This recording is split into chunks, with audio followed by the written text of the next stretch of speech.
வழக்கறிஞர் சசிபரன் பேசுறேன். நம்ம நிக்கிற இடம் வந்து இப்போ ஒரு வரலாற்று சிறப்புமிக்க இடம்.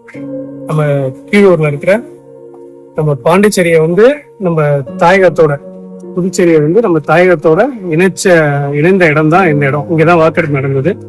18 அக்டோபர் 1954 இங்க வாக்கெடுப்பு நடந்தது. இந்த வாக்கெடுப்புல 178 பேர் பங்கேற்று 170 பேர் வந்து நம்ம புதுச்சேரியை வந்து தாயகத்தோட இணைக்கிறதுக்கு ஆதரவு தெரிவிச்சோம். 8 பேர் வந்து எதிராகவும் வாக்களிச்சாங்க. இந்த இடம் வந்து ஒரு பெரிய வரலாற்று சிறப்புமிக்க இடம். இந்த கீழூர்ல இருக்கிற இந்த இடம் தான் நாளைக்கு நம்ம புதுச்சேரியில லிபரேஷன் டேவா நம்ம கொண்டாடுறோம். நவம்பர் 1 அன்னைக்குதான் நம்ம தாயகத்தோட நம்ம இந்த பிரஞ்சத்தை இந்த இடத்த வந்து நமக்கு அங்க இணைச்ச நாள். அது நவம்பர் 1 நம்மளோட புதுச்சேரியோட லிபரேஷன் டே, விடுதலை நாள்னு சொல்லுவாங்க, சுதந்திர தின நாள்னு சொல்லுவாங்க. இன்னைக்கு நம்ம வந்து கீழூர் மெமோரியல் ஹால்ல தான் இருக்கோம். நாளைக்கு நம்ம புதுச்சேரியில ஒரு பெரிய விடுதலை நாள் திருவிழா கொண்டாடுறாங்க. அந்த விடுதலை திருநாளுக்கான காரணமே இந்த கீழூர் பகுதியில் தான் அமைஞ்சது.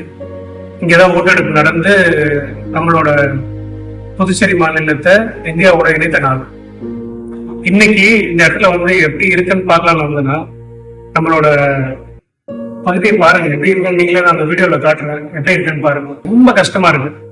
ஒரு நம்மளோட விடுதலை நாள் விழா நம்ம கொண்டாடுற நேரத்துல இங்க இருக்கிற மெமோரியல் இருக்கிற படங்கள்லாம் தண்ணி பட்டு ஊறி போய் அவ்வளவு ஒரு என்ன சொல்றது, ரொம்ப எல்லாமே உடைஞ்சு போய் ரொம்ப டேமேஜா இருக்கு. இங்க பாருங்க, இந்த நிகழ்வானது அவ்வளவு பெரிய நிகழ்வு. இந்திய ஒன்றியத்துடன் புதுச்சேரி இணைப்பு நடைபெற்ற கதையை எழுப்புவது பண்டிட் ஜவஹர்லால் நேரு உரையாற்றிய காட்சி. இங்க இப்படிதான் ஒரு கீழே அது அவ்வளவு டேமேஜா இந்த இடத்துல இருக்கு. இந்த பகுதியை யாராவது வந்து பார்த்தாங்கன்னா இன்னை வரைக்கும் வந்து பார்த்துல ஒரு அதிகாரி வந்து ஸ்டெப் எடுவி எல்லாமே எல்லா ஒரு படங்களும் எல்லாமே வீணா போய் கிடக்கும். நம்ம சுதந்திரம் வாங்கிட்டோம், பேருக்கு தான் சுதந்திரம் வாங்கிட்டோம்னு நினைக்கிறோம். நம்ம நாட்டோட நம்மளோட பகுதியோட வரலாறு இன்னும் யாருக்கும் போய் சேராம இருக்கு. அதே மாதிரி இது நம்ம கண்டுக்கிறதே இல்லை. நம்ம பீச் ரோட்ல ஒரு பொடி ஏற்றிட்டு நம்ம அடுத்த விழா பார்த்துட்டு போயிட்டு எடுக்கிறோம். இங்கதான் அந்த கீழூர் மெமோரியல் வந்து இங்கதான் நடந்த இடம், வாக்கெடுப்பு நடந்த இடம்.